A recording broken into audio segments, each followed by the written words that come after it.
Hello guys, I've been thinking a lot about this whole Suno V6 conversation lately. Everywhere I look, people are asking the same questions.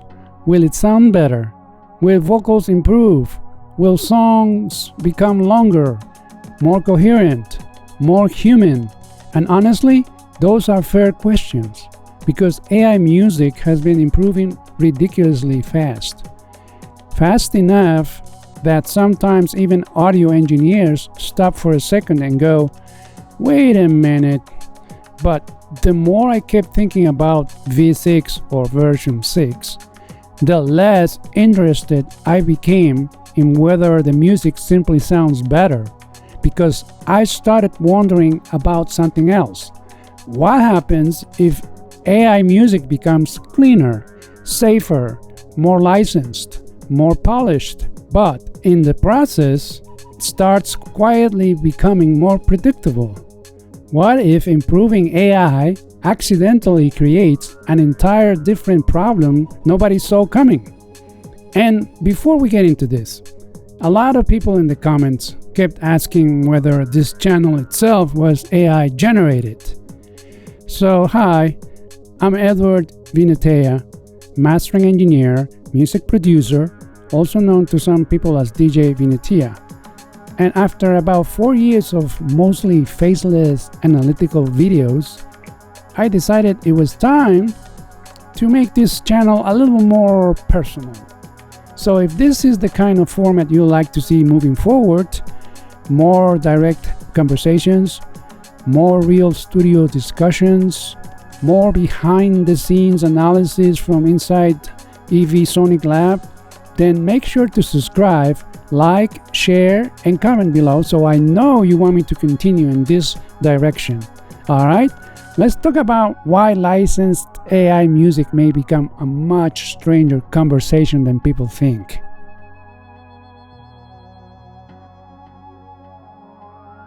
What happens if Suno eventually moves toward more licensed music, more approved music, cleaner music, safer music?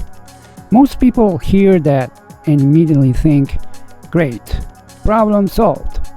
No more copyright chaos, no more lawsuits, no more questions about where the training came from.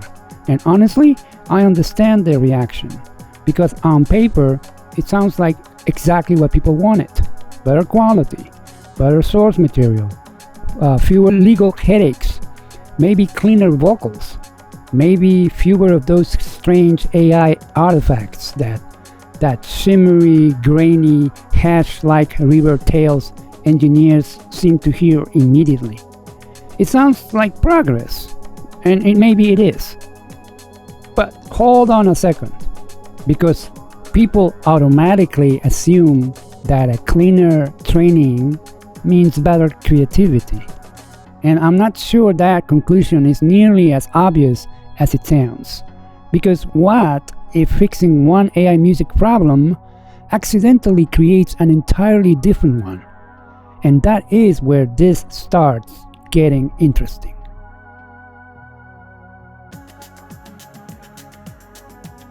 There is an assumption hiding underneath all of this that almost nobody seems to question.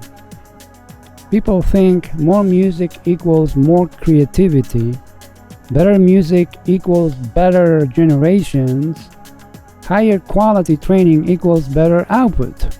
And that sounds logical, right? Because if I give a human producer access to more records, more influences, more sounds, you would expect that person to become more creative.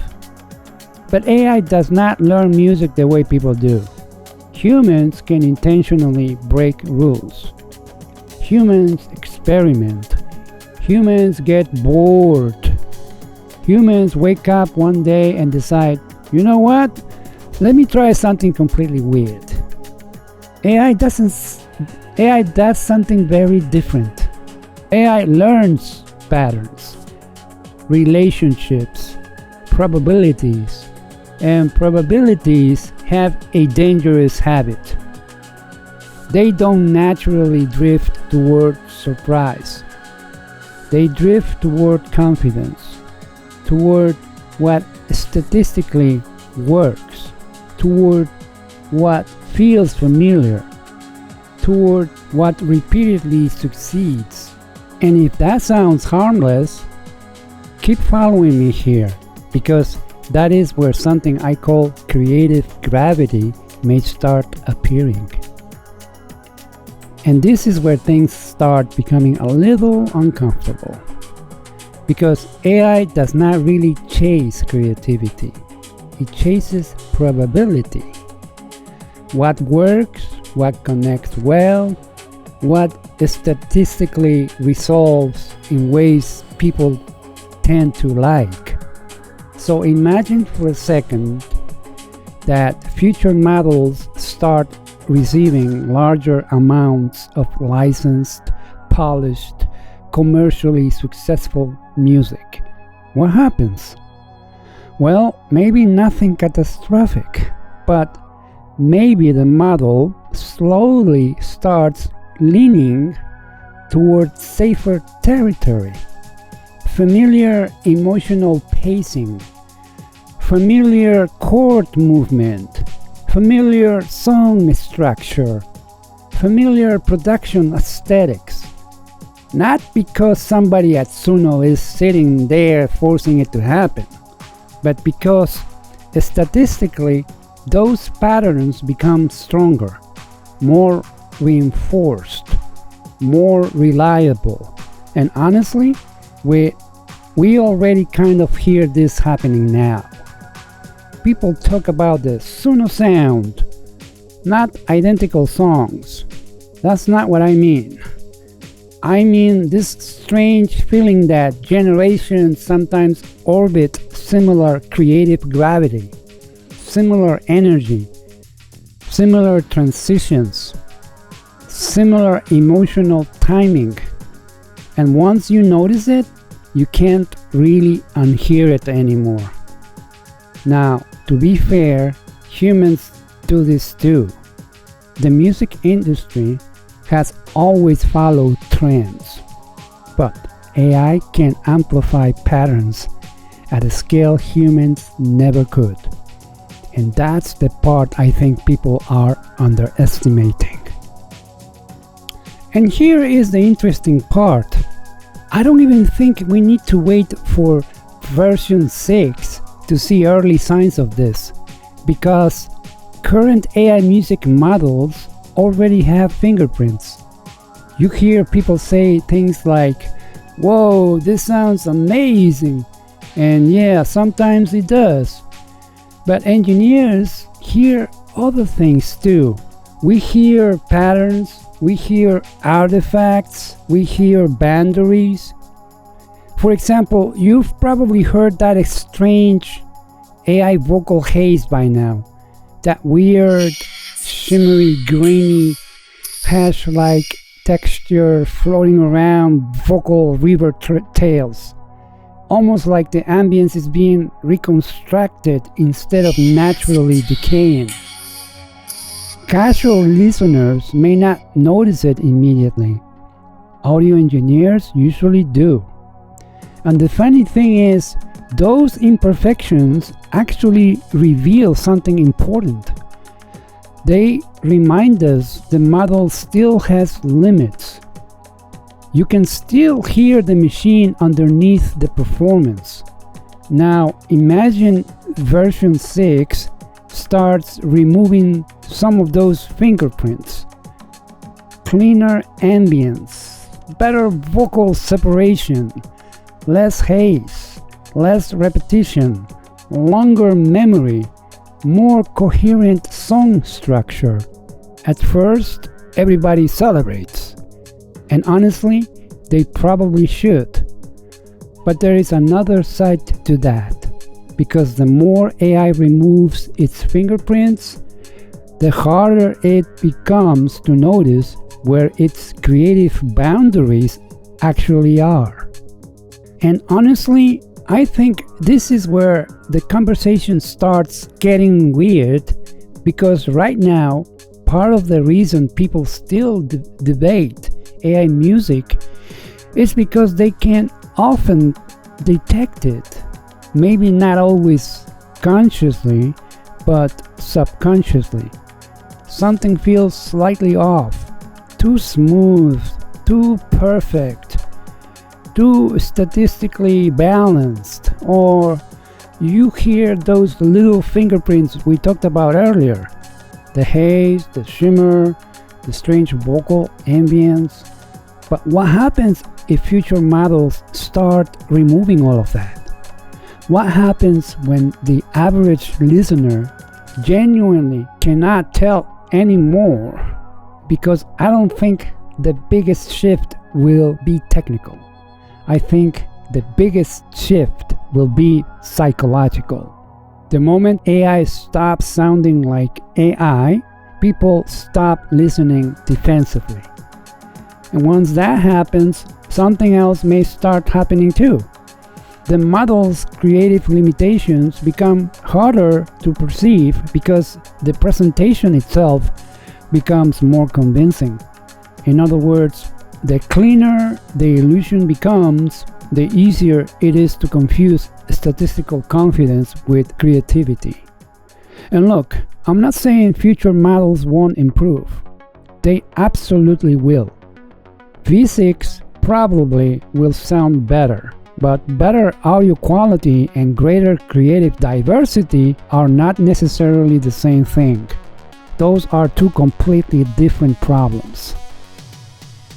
So maybe the future problem with AI music isn't what most people think. Maybe the problem isn't that AI creates bad music. Maybe eventually it creates music that is technically too good, too convincing, too frictionless, too optimized. Because once AI starts heavily learning from commercially successful structures, emotionally effective structures, statistically reliable structures, you may end up with millions of songs that are all different, but somehow emotionally orbiting the same center. And that is a very strange future to think about, because on the surface everything still looks creative. Different lyrics, different singers, different genres, different artwork, but underneath, the emotional architecture may slowly start converging. And the scary part, most listeners may never consciously notice it happening. They'll just feel that modern music keeps becoming strangely familiar, strangely safe, strangely optimized, almost like creativity itself starts getting compressed toward probability. And again, I want to be fair here. Human music industries already do this. Pop music has repeated trends forever. Labels chase formulas forever. But AI can industrialize that process at a scale we have never seen before. That's the difference. So maybe the future AI music question isn't how much music can these models generate? At this point, we already know the answer is an absurd amount. Maybe the real question becomes something else entirely. How much genuine surprise can AI still preserve? Because surprise is a very strange thing in music. It's not randomness. It's not chaos. It's that moment where something happens that feels unexpected, but emotionally right. A chord change, a vocal imperfection, a strange production choice, a human decision that maybe shouldn't work but somehow does. And historically, a lot of great music came from people breaking patterns, not optimizing them. That's why this V6 discussion interests me so much. Not because of rumors, not because of feature lists, but because we may be approaching a moment where AI music stops sounding obviously artificial. while simultaneously becoming more statistically confident than ever before. And if that happens, the real scarcity in music, it may no longer be production quality. It may no longer be access. It may no longer be technical skill. It may become surprise itself. And honestly, that is a much more interesting conversation than whether V6 simply sounds better. So I guess the simplest way to explain this entire video is this. The concern is not that AI music becomes worse. The concern is that it may eventually become too good at reproducing patterns that already work, too good at familiarity, too good at emotional predictability, too good at statistically successful music. And the strange thing about creativity is that a lot of great music throughout history came from people doing things that probably shouldn't have worked. Unexpected chord changes, weird production decisions, broken rules, human imperfections, moments that felt risky. AI models, on the other hand, naturally drift toward confidence, toward patterns that repeatedly succeed. And maybe that's why this conversation matters more than people realize. Because if future AI music models become cleaner, smarter, more polished, more emotionally convincing, then the real scarcity in music may no longer be quality. It may become surprise. And honestly, maybe that's one of the reasons imperfect human music still connects with people so deeply, because sometimes the most memorable moments in music are the ones no probability model would have confidently predicted. Thanks for watching, and God bless. If you found this helpful, like and share to help it reach more people. You can also support the channel with super thanks in the video menu. See ya in the next one. You've